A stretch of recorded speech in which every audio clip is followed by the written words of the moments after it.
January 1971, Fire Support Base, Ripcord, Vietnam. Specialist 4th Class Thomas J. Harrison froze at the perimeter, peering into the impenetrable darkness of the jungle.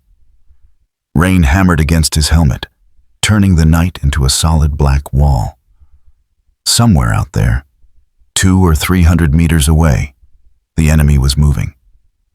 He could feel it.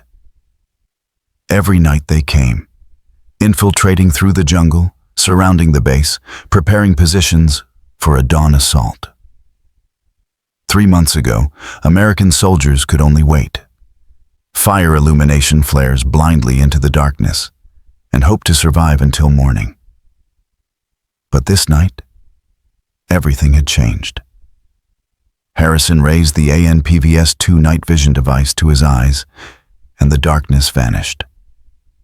In the greenish glow, he saw them. 38 silhouettes at 320 meters, crawling toward the wire.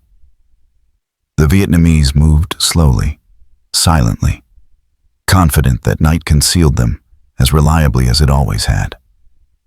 Harrison pressed the radio transmitter button twice, a pre-arranged signal. In the command bunker, PVS-2 radar screens came alive. Operators of the Igloo White system detected seismic vibrations, movement of a large group. Above the base, invisible in clouds at 3,000 meters, an AC-130 Spectre banked, its infrared sensors locking onto the thermal signatures of human bodies. 3 independent detection systems, absolute certainty, zero margin for error. What those 38 soldiers of the 29th NVA Regiment crawling toward American positions did not know was that their last refuge, the night, no longer belonged to them. In 70 seconds, the sky would erupt in fire, and this darkness would become their grave. Just as it had for thousands of others who had not yet understood, the American military had stolen the night itself from Vietnam. The survival of Fire Support Base Ripcord that night was not luck. It was the manifestation of a technological revolution that had systematically dismantled the single greatest advantage possessed by any guerrilla force, the cover of darkness. For 4 years, night belonged to the enemy. 73% of all NVA and VC attacks occurred between sunset and sunrise. American casualty rates during night engagements were 42% higher than daylight operations. Armed with World War II-era flares and searchlights, American forces could only hunker down and wait for dawn. Between 1967 and 1971, everything changed. Through rapid deployment of night vision devices, ground surveillance radars, and Operation Igloo White, the most ambitious electronic surveillance system ever conceived, the United States military transformed night from sanctuary into killing ground. This was not incremental improvement. This was wholesale destruction of an ancient military axiom: that darkness provides safety. The numbers revealed the transformation with brutal clarity. By 1970, American forces equipped with night vision technology achieved kill ratios during night operations exceeding 15:1. Detection rates of enemy movement along the Ho Chi Minh Trail increased by 370%. Enemy supply convoy destruction rates rose from 18% in 1966 to 63% in 1970. Most telling, after full deployment in 1969, North Vietnamese commanders began avoiding night movement in monitored areas entirely, reverting to daylight operations despite increased air attack risk. What those NVA planners in Hanoi did not yet comprehend was that their tactical adaptation was futile. The technological gap was not something doctrine could overcome. Behind American lines stood an industrial and scientific establishment capable of producing 58,000 night vision devices in 5 years. While the Soviet Union, despite its vaunted military-industrial complex, managed fewer than 5,000 comparable units. This was the decisive contest. Not courage against courage, but system against system. And one system possessed the economic engine to manufacture dominance on an industrial scale. The PVS-2 Starlight Scope that allowed Harrison to see death approaching at 300 meters had not existed 5 years earlier. The device represented one of the most compressed development programs in military history. Laboratory concept to battlefield deployment in less than 30 months. The principle was straightforward. Amplify ambient starlight and moonlight through cascaded photomultiplier tubes until usable for human vision. The engineering reality was staggering. Early prototypes from Fort Belvoir's night vision laboratory in 1963 were massive, fragile devices requiring external power, nearly useless in Vietnam's humidity. The breakthrough came in 1966 with second-generation image intensifier tubes using microchannel plate technology. Weighing under 6 pounds, powered by standard batteries, these devices amplified available light 40,000 times while withstanding immersion, temperatures from -20 to +50 Celsius, and 4-foot drops. Initial deployment in September 1967 proved immediately transformative. After-action reports from the 1st Infantry Division documented a November engagement near Loc Ninh, where a platoon equipped with 6 Starlight Scopes detected and ambushed a company-sized VC force at ranges exceeding 250 meters. American casualties, 0. Enemy losses, 92 killed. The kill ratio was infinite, a mathematical impossibility made tactical reality. By mid-1968, production reached 2,000 units monthly. The technology tripled the effectiveness of American night operations. Lieutenant Colonel Harold G. Moore reported that night vision-equipped reconnaissance teams achieved an 87% detection to engagement success rate, meaning nearly 9 of every 10 enemy units detected were destroyed or forced to withdraw. Prior to night vision deployment, that rate had been under 30%. The psychological impact devastated enemy forces. Captured NVA documents from 1969 repeatedly referenced American night demons who could see in complete darkness.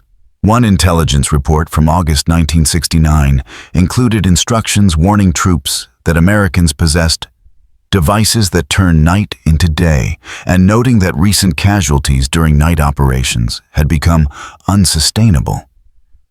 Soviet military observers recognized the threat immediately.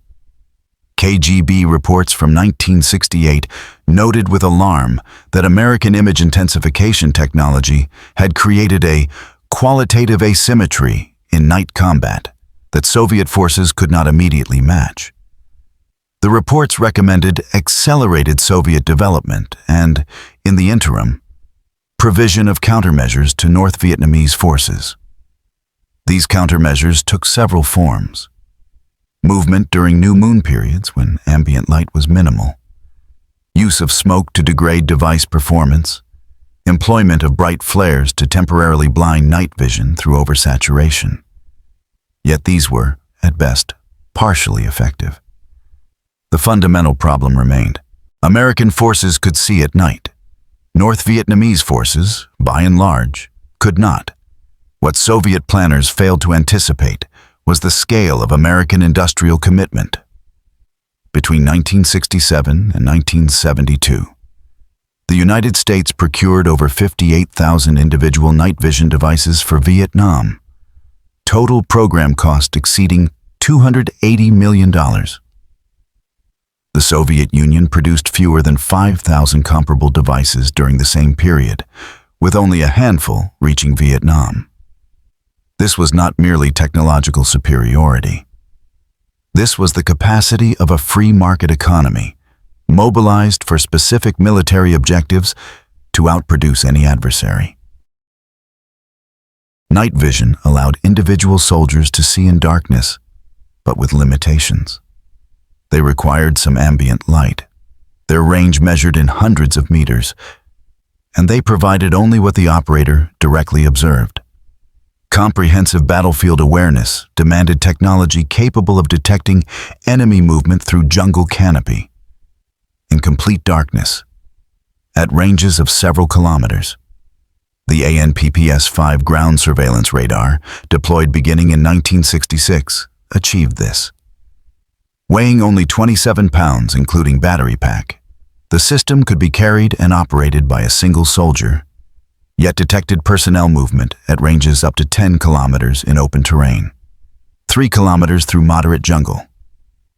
Operating in X-band frequency, it provided excellent resolution for human-sized targets while remaining compact.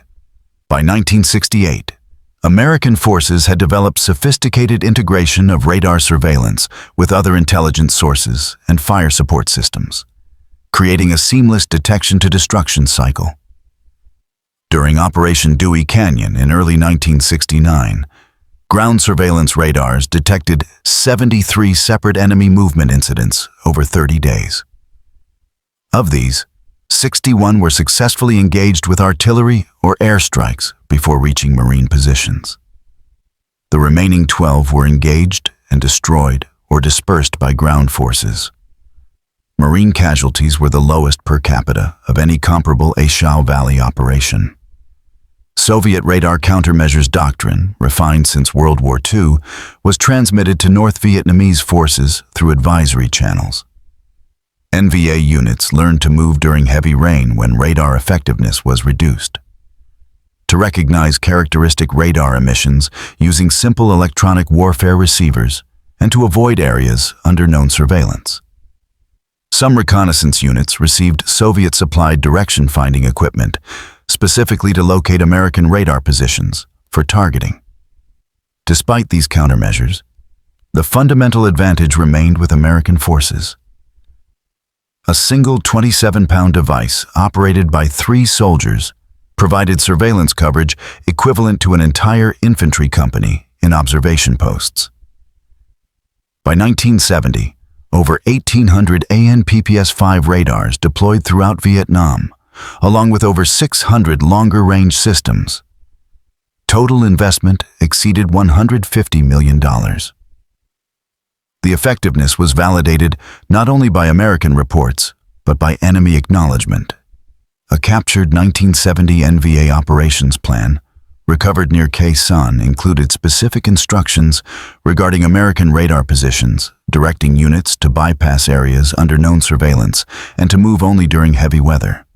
The fact that enemy planning had to accommodate American radar surveillance demonstrated the system's strategic impact. To interdict the Ho Chi Minh Trail, the logistical lifeline sustaining North Vietnamese operations, American planners conceived something unprecedented. An electronic barrier that would detect, track, and vector airstrikes against supply convoys moving through Laos and Cambodia. Operation Igloo White became the most ambitious and technologically sophisticated surveillance program of the Vietnam War. The concept emerged in 1966 from the Defense Communications Planning Group. Create an unmanned electronic fence using air-dropped acoustic and seismic sensors transmitting enemy movement data to airborne relay aircraft, which would forward information to a centralized command center where computers would analyze data and direct airstrikes. The system would operate continuously, day and night, regardless of weather. American industry met the challenge with stunning speed. By late 1967, 2 primary sensor types had been developed. The ADSID, Air-Delivered Seismic Intrusion Detector, buried itself upon impact, leaving only a small antenna disguised as vegetation. It detected ground vibrations, footsteps, vehicle movement, transmitting coded signals to overhead aircraft. The ACUSID, Acoustic Intrusion Detector, hung from trees, detecting sound, engine noise, voices, metal contact. Both were powered by long-life batteries designed for 6-month operation. Sensor deployment began in November 1967. By mid-1968, over 20,000 sensors had been deployed along the trail. EC-121R aircraft orbited at altitude, receiving transmissions and relaying data to the Infiltration Surveillance Center at Nakhon Phanom Royal Thai Air Force Base in Thailand. There, IBM 360-65 mainframe computers processed sensor data, correlating signals from multiple sensors to determine location, direction, and speed of enemy movement. During 1969, the system detected over 3,000 enemy supply convoys. Approximately 1,900 were engaged by tactical aircraft or B-52 strikes. Post-strike reconnaissance estimated over 4,200 trucks destroyed. The interdiction rate increased from less than 20% in 1967 to over 50% in 1970. Yet Igloo White was not invincible. North Vietnamese engineers, with Soviet technical assistance, developed increasingly sophisticated countermeasures. They discovered sensors could be located by monitoring transmissions using direction-finding equipment. NVA troops deliberately triggered sensors with recorded truck sounds, while actual convoys moved along alternate routes. They placed sensors in cages with animals to generate continuous false alarms. Soviet advisors studying Igloo White recognized it as a preview of future warfare. KGB technical intelligence reports from 1969 noted the sensor barrier represented a qualitative leap in battlefield surveillance capability and recommended immediate development of Soviet countermeasures. The reports emphasized that while Soviet sensor technology was comparable, the United States possessed decisive advantage in computer processing power and systems integration, an advantage reflecting broader American superiority in information technology. The logistical requirements were staggering. The system required continuous air coverage, 2 aircraft orbiting at all times, requiring 6 total aircraft and crews for around-the-clock operations. Sensor batteries had finite lifespans, requiring continuous replenishment. Over 40,000 sensors dropped during the war. The center required over 300 personnel to operate continuously. Total program cost exceeded $1 billion. American intelligence estimated that by 1971, North Vietnam had to ship 3 tons of supplies down the trail for every ton reaching destination, a 2/3 loss rate directly attributable to air interdiction guided by electronic surveillance. The trail was damaged, degraded, interdicted, but never closed. This was the fundamental limitation of technological dominance. It could impose tremendous costs, achieve favorable exchange ratios, but could not, by itself, eliminate an adversary's will to continue fighting. The sensor systems detected enemy movement. The radars tracked them. Night vision devices allowed ground forces to see them.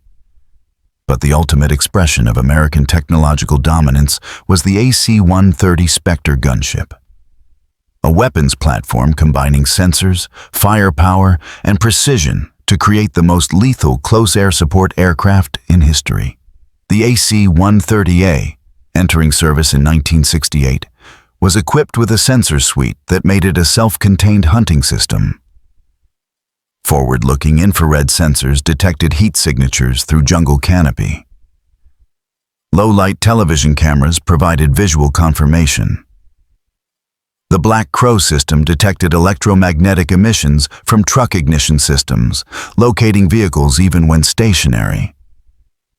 Side-looking radar mapped terrain and detected metallic objects. This sensor array, integrated through a central fire control computer, gave the AC-130 ability to detect, identify, and track targets in total darkness. The firepower was equally impressive. The AC-130A mounted 4 20mm M61 Vulcan cannons and 4 7.62mm miniguns. Later variants added 40mm Bofors cannons and, most significantly, a 105mm howitzer. All weapons were linked to the fire control computer, which calculated lead angles, ballistic drop, and wind correction automatically, placing rounds within a 5-meter circle from 3,000 meters altitude. During the siege of Khe Sanh in early 1968, AC-130 gunships flying night interdiction missions destroyed over 700 trucks in 10 weeks. During the same period, Spectres providing close air support were credited with breaking up at least 14 major ground attacks before they could reach American positions, killing an estimated 2,000 enemy soldiers. One engagement exemplifies the capability. On March 29, 1969, an AC-130A detected a large convoy, over 40 trucks, moving south along Highway 92 in Laos. The convoy was heavily defended by Soviet-supplied radar-directed 37mm and 57mm guns. Over 3 hours, the crew systematically destroyed 23 trucks. When anti-aircraft fire became intense, the Spectre would break off, orbit at standoff range, then return. By dawn, the convoy was effectively destroyed. Reconnaissance confirmed 31 destroyed or damaged vehicles with multiple secondary explosions. The psychological impact was profound and debilitating. North Vietnamese soldiers called the aircraft Dragon, or Death Shadow. Captured documents describe the terror of Spectre attacks: sudden fire from invisible sources, precision strikes, impossibility of escape. One intercepted letter from an NVA truck driver in 1970 described an attack. The sky made no sound except distant drone, but suddenly the forest exploded around our convoy. We could not see where fire came from. We abandoned trucks and ran into jungle.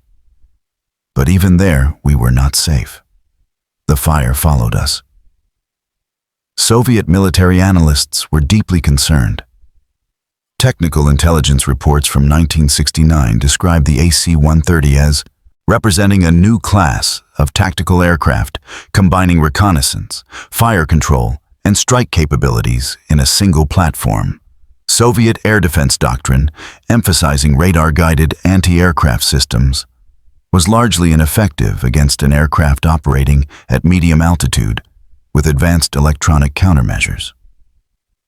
Between 1968 and 1973, 6 AC-130 gunships were lost in combat, primarily to anti-aircraft fire and surface-to-air missiles. Each loss represented not just the platform, valued at over $30 million, but highly trained crews of 13 to 14 specialists. Yet despite losses, the program continued and expanded, with over 40 AC-130s ultimately deployed to Southeast Asia. AC-130 gunships were credited with destroying over 10,000 trucks, 5,000 structures, and thousands of enemy troops during the war. They achieved this while flying over 35,000 combat sorties, testament to both platform capability and crew skill and courage. Every American innovation was studied, analyzed, and countered, or at least contested, by North Vietnamese forces supported by Soviet technology and advisors. The Night War became a continuous cycle of innovation and adaptation, a technological arms race, compressed into 5 years of intense combat. Beginning in 1968, as American night warfare systems began decisively affecting North Vietnamese operations, Soviet military advisors in Hanoi requested Moscow provide technical specialists and equipment specifically to address this problem. Soviet military intelligence, the GRU, dispatched technical specialists to study captured American equipment. Several PVS-2 devices were captured in 1968 and 1969, either from overrun positions or downed aircraft, and shipped to the Soviet Union for reverse engineering. Soviet analysis confirmed American image intensification technology was approximately 3 to 5 years ahead of comparable Soviet developments, a gap that could not be rapidly closed. Unable to provide equivalent technology in sufficient quantities, Soviet advisors focused on developing tactics to degrade American systems. Night vision devices were vulnerable to oversaturation. Exposure to bright light would temporarily blind users and potentially damage devices. NVA units were trained to carry handheld flares and fire them toward suspected observation points. For countering radar, Soviet doctrine drew on World War II experience. NVA reconnaissance units were equipped with simple radio receivers tuned to frequency bands used by American radars.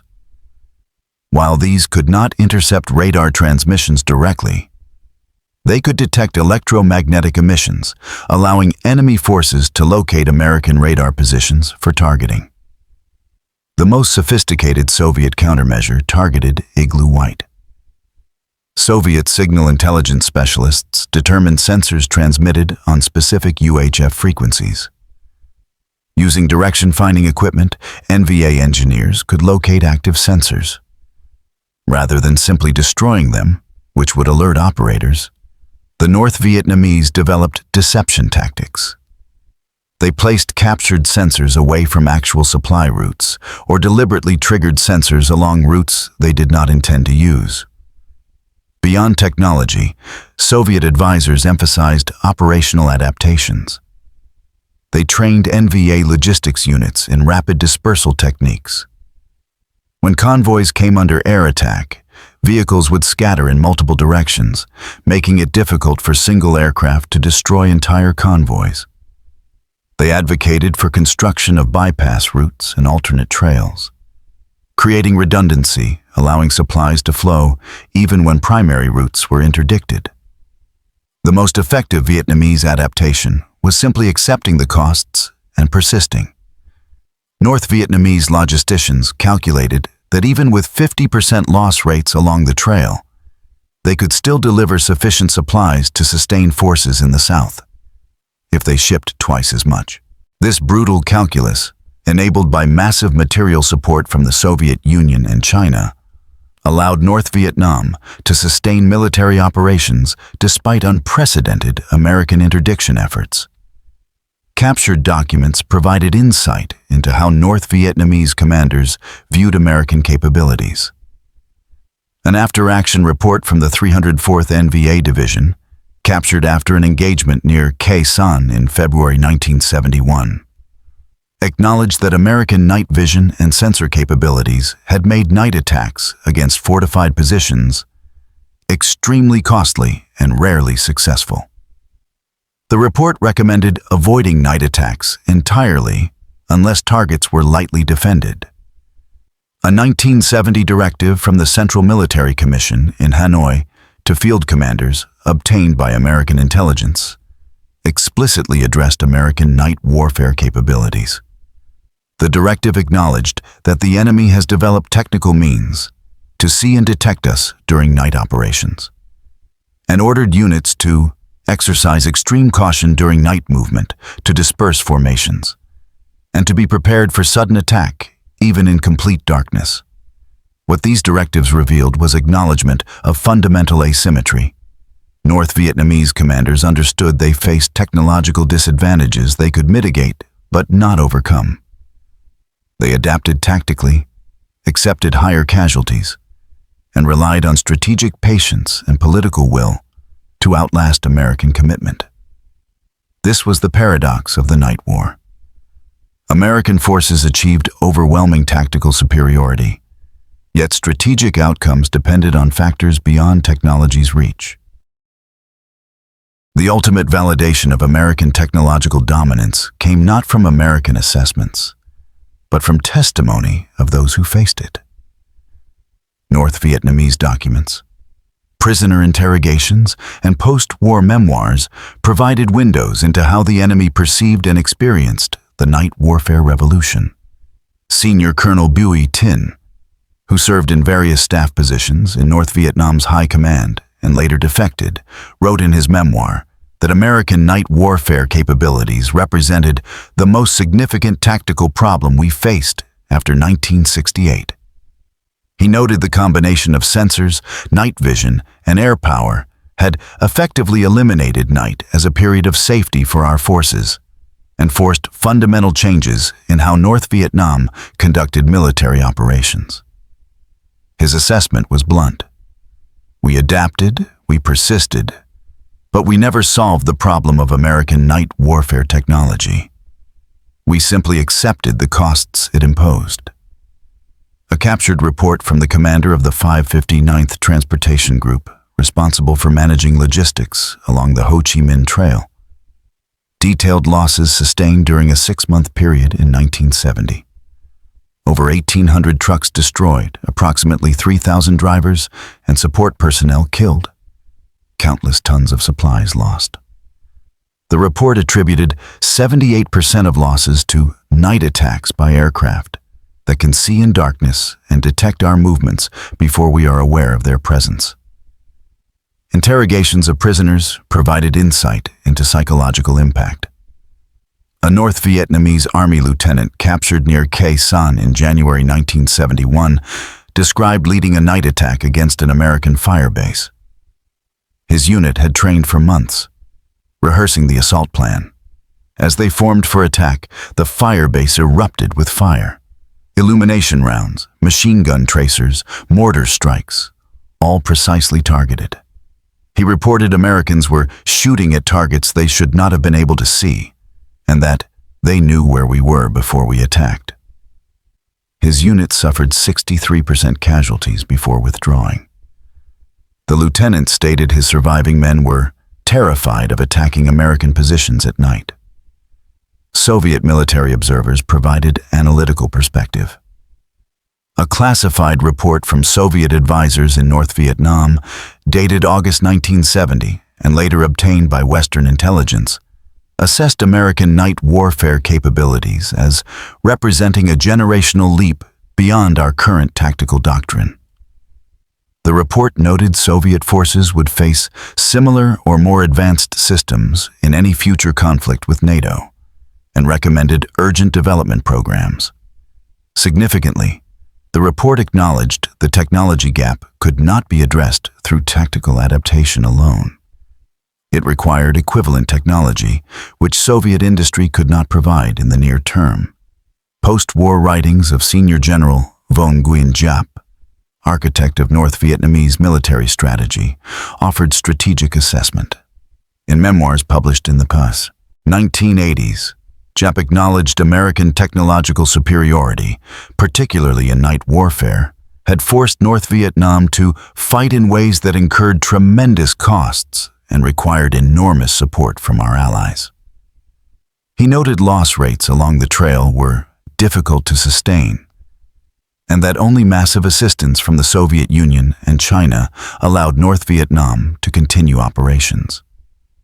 Vietnamese veterans, in interviews conducted years after the war, consistently described American night warfare capabilities with a mixture of respect and fear.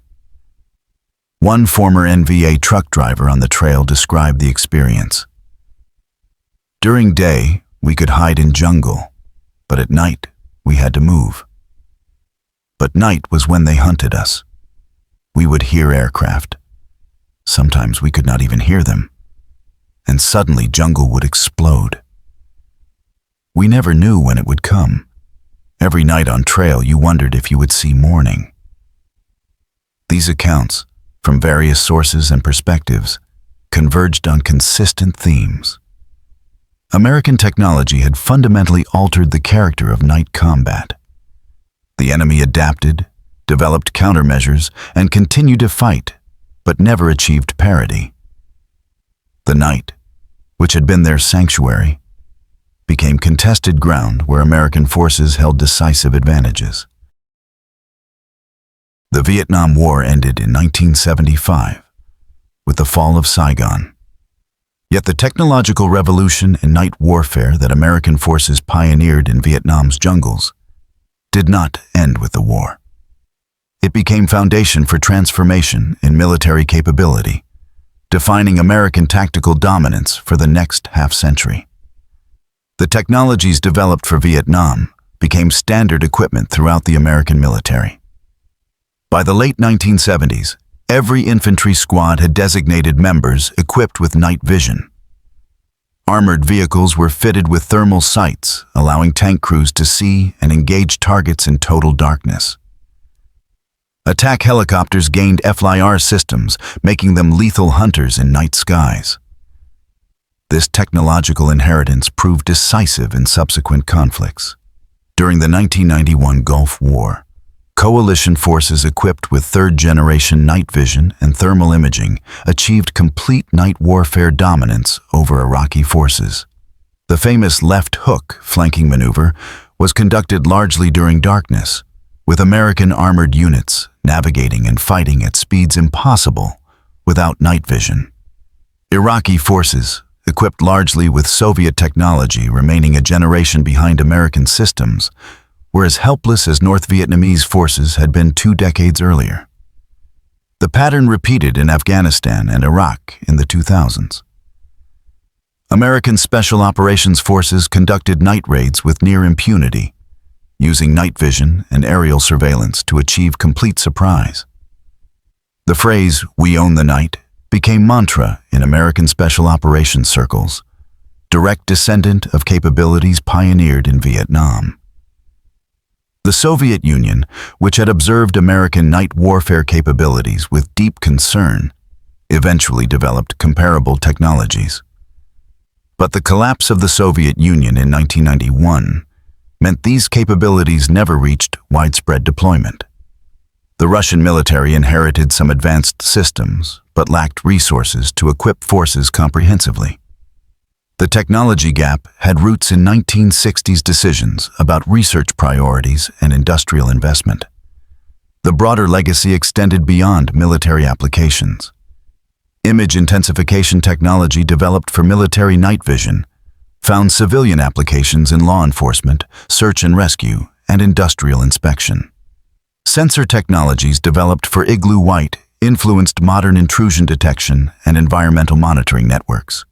Systems integration approaches pioneered in Vietnam became foundation for modern network-centric warfare concepts. Yet perhaps the most important legacy was conceptual. The Vietnam night warfare revolution demonstrated that traditional military principles, surprise, concealment, maneuver, could be fundamentally altered by technology. An adversary's most basic assumptions about warfare could be invalidated through technological superiority. This lesson shaped American military thinking for decades, reinforcing belief that technological investment, while expensive, provided decisive advantages. This belief was validated repeatedly. In Vietnam, American forces faced an enemy enjoying advantages of terrain, local knowledge, and strategic patience. Yet through technological dominance in night warfare and other areas, American forces achieved overwhelming tactical superiority. The kill ratios, the interdiction rates, the survival rates, all testified to systematic advantages technology provided. The soldiers, airmen, engineers, and specialists who developed and employed these technologies did so with professionalism and courage under extraordinarily difficult conditions. They transformed theoretical capabilities into battlefield realities. They adapted to enemy countermeasures and continuously improved techniques. They persevered through a war that became increasingly unpopular at home, maintaining standards and commitment to mission and comrades. The North Vietnamese and Viet Cong forces they faced demonstrated their own remarkable qualities: determination, ingenuity, and willingness to sustain enormous losses in pursuit of objectives. They adapted to American technological advantages as best they could, supported by Soviet and Chinese allies. That they ultimately achieved political objectives after American withdrawal should not obscure tremendous costs they paid, particularly in the night warfare domain where American advantages were most pronounced.